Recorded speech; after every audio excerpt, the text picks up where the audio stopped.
Salut, c'est Tim. Si tu cherches à captiver une audience, tes amis ou bien n'importe quelle fille, c'est peut-être la vidéo la plus excitante que t'aies jamais vue depuis très longtemps. Ah, l'éloquence. C'est ce qui fera la différence entre un timide et quelqu'un d'assuré. C'est ce qui te permet de construire ton image, de convaincre ou de persuader les autres. D'entraîner les autres par ta voix ou de les captiver par ce que tu dis. Non pas par le sens de tes mots, mais par la forme de ta voix.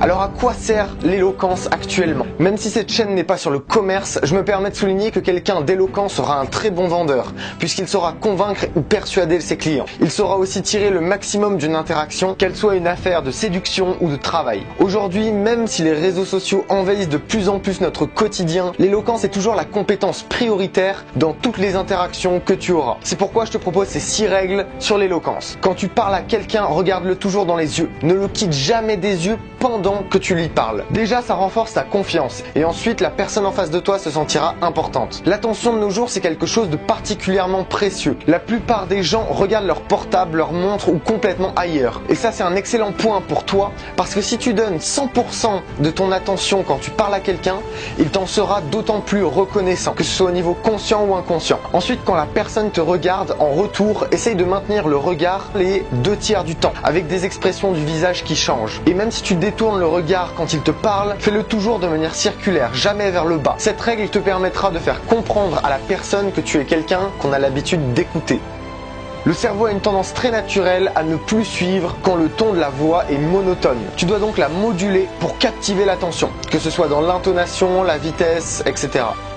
Si tu veux dire quelque chose d'important à la foule, alors crie-le. Si tu veux lui dire quelque chose de capital, alors murmure. Le murmure est le plus puissant des cris. Pour faire passer ton message, s'il est capital, le fait de chuchoter va captiver l'attention à 100%, en plus d'attirer le respect des gens. Alors essaye de chuchoter si tu as un message important à faire passer. Numéro 4, créer de la tension.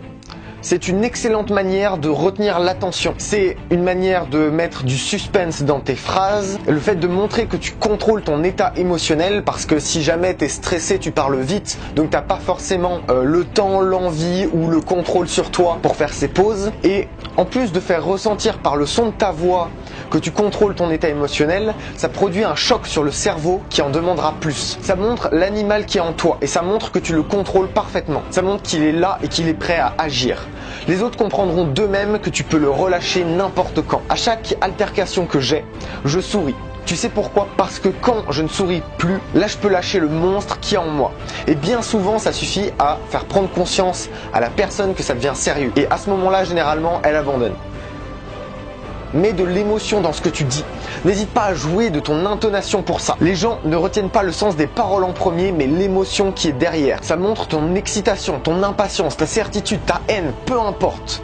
Tout ça dans le son de ta voix, selon comment tu la modules, si tu parles fort, si tu parles vite. Bonne nouvelle pour la séduction, en général, les femmes sont plus sensibles de base que les hommes pour ressentir l'émotion dans la voix. Mais avec de l'entraînement, tout le monde peut le faire facilement. Ce talent, en plus de démontrer aux autres votre intelligence sociale, ça vous permettra de vous sentir beaucoup mieux et de sentir à quelles ondes vibrent les gens autour de vous pour mieux réagir en conséquence. La 6e règle, c'est la suivante.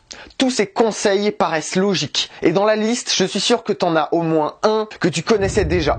C'est le genre de conseils que tout le monde connaît, mais que personne n'applique. Ces conseils, tu ne pourras pas toujours analyser la situation pour les appliquer. Alors l'astuce, c'est ça. Prends une semaine et concentre-toi sur un conseil particulier, en l'appliquant consciemment chaque jour. Ça peut être le premier, le deuxième, le troisième, on s'en fiche. Après le 5e jour, tu auras fait le tour des conseils de cette vidéo. Il te restera 2 jours pour rassembler tous les conseils et voir ce que tu as appliqué et ce que tu dois renforcer. Ça permettra, entre autres, de ne plus avoir besoin d'analyser. Ça deviendra un réflexe. Alors bien sûr, plus tu pratiqueras, plus tu affûteras cette compétence et moins tu auras besoin d'y penser. Mais au départ, ce sera une étape obligatoire. Tu seras obligé, pour modifier tes habitudes dans ton comportement, de prendre ces règles à la lettre et de les travailler une par une. Et ça, ce sera nécessaire pour que ces codes rentrent de manière inconsciente. Pour finir, ces codes peuvent paraître être des détails, mais c'est en ignorant des détails que petit à petit, vous arriverez à un échec global. Alors travaille un maximum ce genre de détails et je te promets que c'est ça qui va faire la différence. Cette vidéo est terminée. Je te souhaite une bonne soirée et profite bien de ces conseils.